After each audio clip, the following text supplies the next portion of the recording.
வரலையா ஸ்கிரீன்? வந்திக்கு உஸ்தாத். கடைசியா நாங்கள் சுக்குன் செய்யப்பட்ட நூன் தன்மையினுடைய பாடத்துல பார்த்து கொண்டிருக்கிறோம். அதுல கடைசியா நாங்க எழுகார முழுமையாக முடிச்சிட்டு ஒர்க்கை நிப்பாட்டிக்கிறோம். போன வகுப்பம்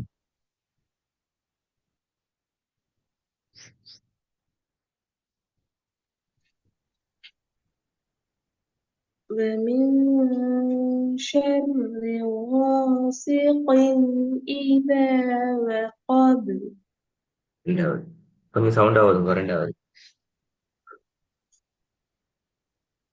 ثم لتسألن يومئذ عن النعيم. மூணாவது نار حامية. நாலாவது فمن يعمل مثقال ذرة خيرا يره. ஐந்தாவது سلام هي حتى مطلع الفجر. பேஜியோரோ பேஜியோரோ இருக்க சவுண்ட் பாருங்க.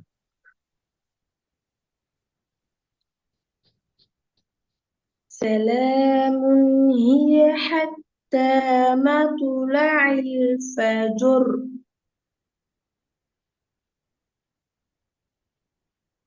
ஆறாவது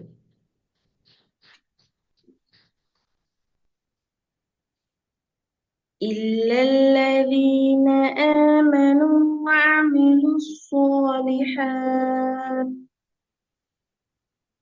فلهم أجر غير ممنون.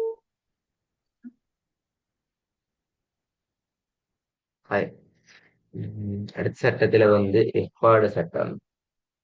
எஃபாண்டா மறைத்தல் என்கிறது எங்களுக்கு தெரியும். ஆனா அங்க எஃபாக்கு 15 எழுத்துக்கள். இந்த 15 எழுத்துக்கள் உண்மையில எங்களுக்கு ஞாபகத்துல ஈக்கணும். அப்பதான் எங்களுக்கு எஃபாட சட்டத்துக்குள்ள போகிடும். ஆகவே நாங்க முதலாவது இந்த 15 எழுத்துக்களையும் என்ன வகையில ஞாபகத்தை வச்சு கொள்ளலாம் என்றதை பார்ப்போம். right? முதலாவது அரபுட அகர வரிசை, அதாவது அல்பபெடிக் ஓர்டர் எங்களுக்கு தெரிஞ்சுக்கணும். அதுலயும் குறிப்பாக அலிப்லேருந்து கேப் வரைக்கும் எங்களுக்கு தெரிஞ்சுக்கணும். அதுல முதலாவது இல்ஹாட் எழுத்துக்கள் நான் படிச்சுக்கிறோம். அந்த எழுத்துக்களை விட்டு போட்டுறோம். ஏன்னா இல்ஹாருக்கு கொடுத்தாச்சு, திருப்பி இங்க வராது. அப்படின்னு பார்த்தால் இந்த 5 எழுத்துக்களும் அலிப்லேருந்து கேப் என்றது வரைக்குமான எழுத்துக்களுக்குள்ளாக இல்ஹாருடைய எழுத்துக்களாக பேத்திடும். அதுக்கு பின்னால விதிவிலக்கான எழுத்துக்களாக ராவையும் பாவையும் விட்டு போட்டோம் என்றால் பேலன்ஸ் ஆகிற எல்லாம் இல்ஹாருடைய இஹ்பாவினுடைய எழுத்துக்களாக வரும். இதான் இத சிம்பிளாக ஞாபகத்துல வச்சு கொள்றதுக்கு, இஹ்பாவினுடைய 15 எழுத்துக்கள் இல்லை ஞாபகம் வச்சு கொள்றதுக்கு இலகுவான மெத்தட். ஸ்டார்டிங் இல்ஹாரனுடைய முழுமையான எழுத்துக்களை நாங்க பார்க்கணும், அதை விட்டு போடணும். அதுக்கு பின்னால இஹ்பாவின் இந்த விதிவிலக்கான எழுத்துக்கள் என்று சொல்லுகின்ற எழுத்துக்களை நாங்க விட்டு போட்டோம். இதுதான் இதுல முக்கியமான விஷயம். பேலன்ஸ் ஆகிக்கிற எல்லாம் இஹ்பாட் எழுத்துக்களாக சேரும். அப்ப இஹ்பாட சட்டம் சுக்குன் செய்யப்பட்ட நூனால தன்வீனத்துடன் இஹ்பாவுடைய 15 எழுத்துக்கள் ஏதாவது ஒன்று வந்துச்சு என்றால் சுக்குன் செய்யப்பட்ட நூன அல்லது தன்வீனை மறைக்கணும்.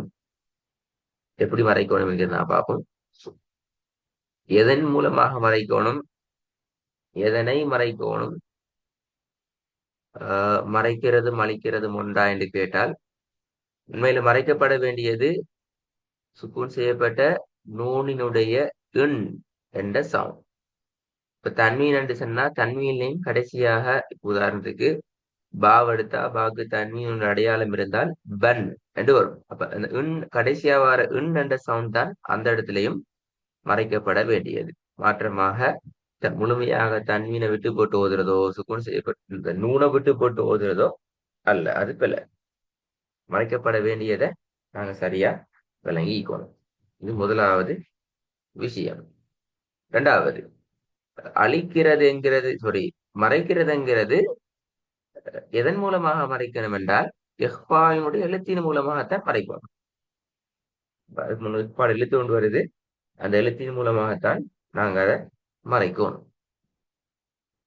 ஹைர். இதுக்கு முன்னால படிச்ச எல்லா விஷயங்களையும் உள்ளடக்கி தான் நாங்க இந்த இதை பார்ப்போம். இது கொஞ்சம் உதவும்.